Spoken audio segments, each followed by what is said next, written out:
All right, breaking overnight. CNN has obtained this internal memo circulated by House Republicans outlining the 4 main points Republican lawmakers plan to push to defend the president as the impeachment inquiry goes public tomorrow. I want to bring in Jeremy Diamond, CNN White House correspondent, and Jennifer Rogers, CNN legal analyst and former federal prosecutor. And I will always issue this disclaimer. I'm not a lawyer, but I don't think I need to be one to be astonished by how weak these 4 main assertions are by the congressional Republicans here. Number 1, the July 25th call shows no conditionality. Well, you don't need conditionality. You only need to read the president pushing or coercing the leader of Ukraine to investigate the Bidens. Plus, mountains of evidence suggests there was conditionality, well known and implied, over the 2 months of the summer. Zelensky and Trump said there was no pressure on the call. Donald Trump, not a reliable witness in this case, and Zelensky, not either. He needs the United States as an ally. The Ukrainian government was not aware of the hold of aid on the July 25th call. That may be true.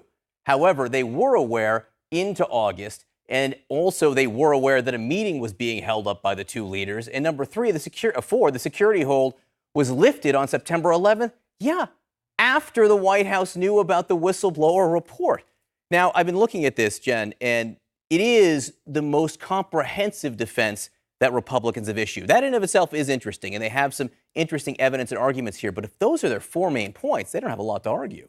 Yeah, I agree. I mean, as we were discussing earlier, to me, it seems like what they're really doing is more saying, listen, the Mueller report kind of collapsed upon itself because it was too complex, too complicated, too many facts, too many different tangents. I think they're trying to do the same thing here, right? All these witnesses are testifying. Each has a different view, is bringing different facts to the table. The more they can throw out there a bunch of different facts and, well, that's not true. This other thing is true. We're worried about corruption. We're worried about all this stuff. It kind of complicates and muddles the narrative, which had been very simple at the start. I think that's part of what they're doing here.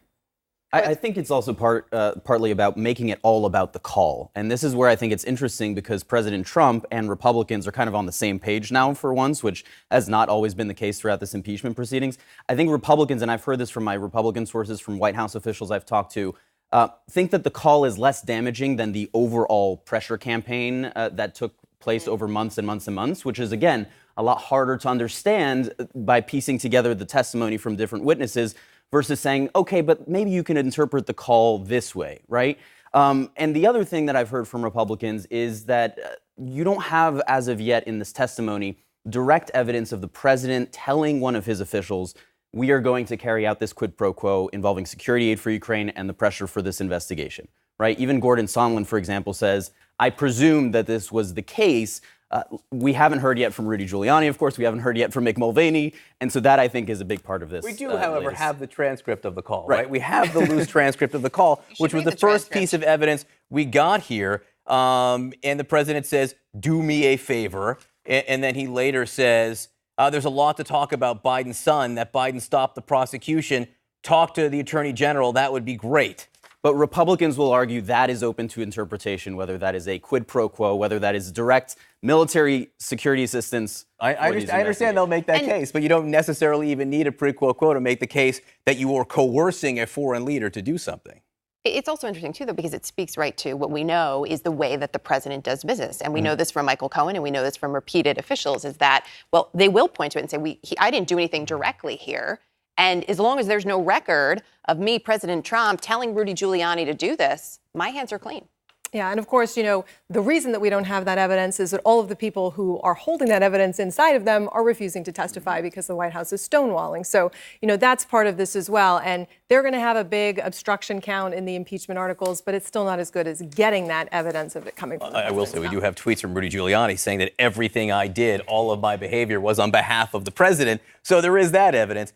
Meanwhile, we're waking up to this reporting in the Washington Post. The New York Times has a version of it, too, of disarray inside the White House just hours before the public impeachment hearings. Infighting. Let me read you part of this. The White House's bifurcated and disjointed response to the Democrats' impeachment inquiry has been fueled by a fierce West Wing battle between two of President Trump's top advisors and the outcome of the messy skirmish could be on full display this week, according to White House and congressional officials. This has to do with a fight between the acting chief of staff and the White House counsel's office. Yeah, and this is something that we've borne out in our reporting as well over weeks and weeks. This has been a consistent theme in this White House during this impeachment proceeding, that Mick Mulvaney and Pat Cipollone, the White House counsel, have not been on the same page. And a lot of this is fueled by Mick Mulvaney's press briefing room appearance, where he admitted to a quid pro quo for the entire world to see before attempting to walk it back. And there's also been some frustration with Pat Cipollone, who, again, is focused kind of on the legal strategy of this, and he has kind of siloed off a lot of what he has been doing, like the review of the circumstances around the call, kind of piecing together, doing this internal review. He has kind of kept that to himself, not necessarily shared it with the messaging side of the White House. That has also provoked some frustration.